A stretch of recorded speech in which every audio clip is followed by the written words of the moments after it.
जय हिंद। आजकल हर तरफ ईरान इजराइल की ही बातें हो रही हैं, है ना। हम सब खबरें देख रहे हैं, सुन रहे हैं, लेकिन सवाल ये है कि क्या ये लड़ाई सिर्फ इन दो देशों तक ही सीमित है। देखिए, जो स्रोत हमने खंगाले हैं वो कुछ और ही कहानी बताते हैं। ऐसा लगता है कि ये तो एक बहुत बड़ी, एक ग्लोबल लेवल की शतरंज की बाजी का बस एक मोहरा है। तो फिर ये असली खेल क्या है? चलिए आज जरा पर्दे के पीछे झांक कर देखते हैं कि चल क्या रहा है। इस बात को समझने के लिए जरा इस एक लाइन पे गौर कीजिए। सोचिए, अगर दुनिया में जितना भी पानी पिया जाता है उस सब पर आपका कंट्रोल हो, तो आप कितने अमीर, कितने पावरफुल होंगे। ये जो मिसाल है ना, ये हमें सीधे मुद्दे की जड़ तक ले जाती है। बात सिर्फ पानी की नहीं है, बात है कंट्रोल की। जिसके हाथ में वो चीज है जिसकी जरूरत पूरी दुनिया को है, असली ताकत तो उसी के पास होती है। तो आज के जमाने का वो पानी क्या है? स्रोत कहता है कि आज की जो ये जंग है, ये पानी के लिए नहीं है। ये है दो चीजों के लिए। एक तेल, और दूसरा वो डॉलर जिससे ये तेल खरीदा जाता है। जी हाँ, पूरा खेल ऑयल और डॉलर के इर्द गिर्द घूमता है। और सच पूछिए तो आज की दुनिया में पावर की पूरी इमारत इसी नींव पर खड़ी है। तो अगर ये एक खेल है तो इसके नियम भी होंगे, है ना। चलिए अब समझते हैं कि इस ग्लोबल पावर प्ले के नियम आखिर हैं क्या, और कैसे स्रोत के मुताबिक अमेरिका इस पूरे खेल को कंट्रोल करता है। देखिए, स्रोत के हिसाब से अमेरिका की पूरी बादशाहत 4 पिलर्स पर टिकी है। सबसे पहला है टेक्नोलॉजी, मतलब सोशल मीडिया, गूगल, ये सब, जिससे इन्फॉर्मेशन का फ्लो कंट्रोल होता है। दूसरा, जाहिर सी बात है, उनके हथियार। तीसरा, दुनिया के ऑयल सप्लाई पर उनकी मजबूत पकड़। और चौथा, जो शायद सबसे सबसे जरूरी है, वो ये पक्का करना कि तेल का पूरा कारोबार सिर्फ और सिर्फ अमेरिकी डॉलर में हो, किसी और करेंसी में नहीं। और ये एक ऐसा नियम है जो कहीं लिखा तो नहीं है, लेकिन इसे तोड़ने की हिम्मत कोई नहीं करता।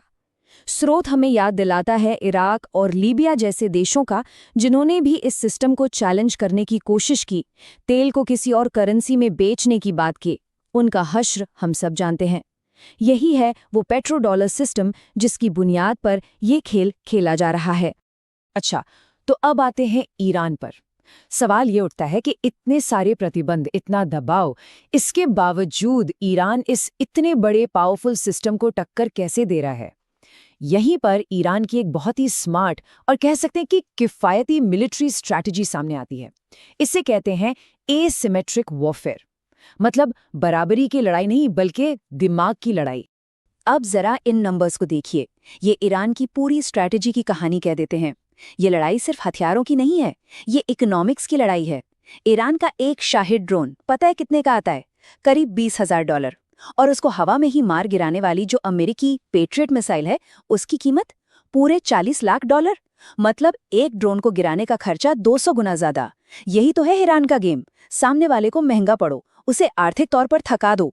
और बात सिर्फ कीमत की नहीं है, बात गिनती की भी है। ये ग्राफ देखिए, अमेरिका एक साल में 600 से 800 के बीच इंटरसेप्टर मिसाइलें बना पाता है। वहीं दूसरी तरफ ईरान हर महीने लगभग 1000 ड्रोन तैयार कर सकता है, हर महीने। मतलब साफ है, ईरान इतने सस्ते ड्रोन बना सकता है कि वो दुश्मन के महंगे डिफेंस सिस्टम पर ड्रोन्स की बाढ़ ला सकता है। कब तक रोकेंगे? और ईरान की स्ट्रैटेजी का एक और बड़ा हिस्सा है इकोनॉमिक प्रेशर। जरा नक्शे पर हॉर्मोज स्ट्रीट को देखिए। ये वो पतली सी जगह है जहां से एशिया का 80% तेल गुजरता है, और ये इलाका ईरान के कंट्रोल में है। सोचिए, अगर ईरान वहां तेल के जहाजों को रोक दे या उनका जीपीएस जैम कर दे तो क्या होगा? पूरी दुनिया के एनर्जी मार्केट में खलबली मच जाएगी। तेल की कीमतें रातों रात आसमान छूने लगेंगी।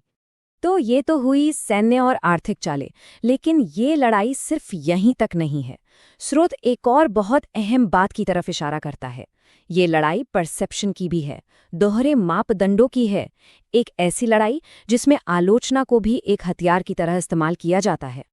और इसका एक उदाहरण देखिए। स्रोत कहता है कि अमेरिका ईरान में महिलाओं के लिए अनिवार्य हिजाब को लेकर बहुत आलोचना करता है, जो कि मानवाधिकार का मुद्दा है। लेकिन वही अमेरिका अपने कई साथी अरब देशों पर चुप्पी साध लेता है, जहां वैसे ही या शायद उससे भी ज्यादा सख्त नियम हैं। क्यों? क्योंकि वो देश अमेरिका को तेल सप्लाई करते हैं। तो यहां स्रोत ये सवाल उठाता है कि क्या ये वाकई मानवाधिकार की चिंता है, या फिर जियोपॉलिटिकल प्रेशर बनाने का एक तरीका? सोर्स एक और बहुत बहुत गंभीर आरोप की तरफ इशारा करता है।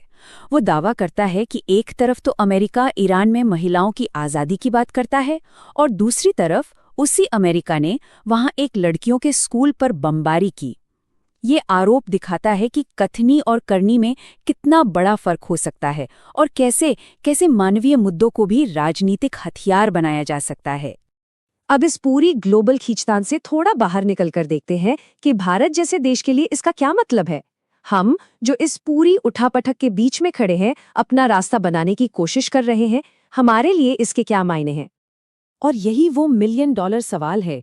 कोई भी देश उन दो देशों के साथ रिश्ते कैसे निभाएं जो आपस में ही दुश्मन है। एक तरफ ईरान, दूसरी तरफ इजराइल और अमेरिका। इस रस्सी पर चलना, बैलेंस बनाना, ये आज भारत की कूटनीति का सबसे बड़ा चैलेंज है। जरा भारत के रिश्तों के इस जाल को समझिए। एक तरफ ईरान है, हमारा पुराना साथी, जिसने चीन के दबाव के बावजूद हमें चाबहार पोर्ट दिया, कश्मीर पर हमारा साथ दिया। दूसरी तरफ इजराइल है, जो हमें डिफेंस की सबसे जरूरी टेक्नोलॉजी देता है, लेकिन उसका सपोर्ट भी सिलेक्टिव है। और फिर है अमेरिका, एक बहुत बड़ा टेक्नोलॉजी पार्टनर, लेकिन जिस पर पूरी तरह भरोसा करना मुश्किल है, और जो अक्सर ये बताने की कोशिश करता है कि हमें किससे तेल खरीदना चाहिए और किससे नहीं। इस एक लाइन को देखिए, ये स्रोत से है। ट्रेजरी डिपार्टमेंट भारतीयों को रूसी तेल खरीदने की अनुमति देने के लिए 30 दिन की अस्थायी छूट जारी कर रहा है। इसमें जो शब्द है ना, अलाउ, अनुमति देना, स्रोत इसी पर ध्यान खींचता है कि कैसे एक आज़ाद देश को अपनी ज़रूरत का तेल खरीदने के लिए किसी और देश से परमिशन लेनी पड़ रही है। ये रिश्तों की कैसी तस्वीर दिखाता है। तो अब हम इस पूरे विश्लेषण के आखिर में पहुंच रहे हैं। तो चलिए एक कदम पीछे हटते हैं और बड़े सवाल को देखते हैं कि इस बदलती हुई दुनिया में ग्लोबल रिश्तों का भविष्य क्या है, दोस्ती और दुश्मनी के मायने क्या हैं। और यहीं पर हमें जियोपॉलिटिक्स का सबसे बड़ा और शायद सबसे कड़वा सच मिलता है, जैसा कि स्रोत बताता है कि यहाँ न कोई परमानेंट दोस्त होता है और न ही कोई परमानेंट दुश्मन। एक ही चीज है जो हमेशा रहती है, और वो है देश का अपना हित, नेशनल इंटरेस्ट, बस। और इसका असर क्या होता है? स्रोत का तर्क है कि जब बड़ी बड़ी शक्तियां कोई फैसला लेती हैं, जैसे अफगानिस्तान से रातों रात निकल जाना, तो वो तो चली जाती हैं, लेकिन पीछे जो एक खालीपन और अस्थिरता छोड़ जाती हैं, उसका नतीजा किसे भुगतना पड़ता है? भारत जैसे पड़ोसी देशों को, सालों तक। मतलब खेल कोई और खेलता है और कीमत कोई और चुकाता है। तो हम आपको इसी एक बड़े सवाल के साथ छोड़े जाते हैं। आज की इस दुनिया में जहां ताकत का पड़ला लगातार बदल रहा है, जहां दोस्त और दुश्मन की पहचान धुंधली है, क्या ऐसे में किसी भी देश के लिए उसका अपना राष्ट्रीय हित ही उसका एकमात्र सच्चा साथी है? इस पर सोचिएगा जरूर।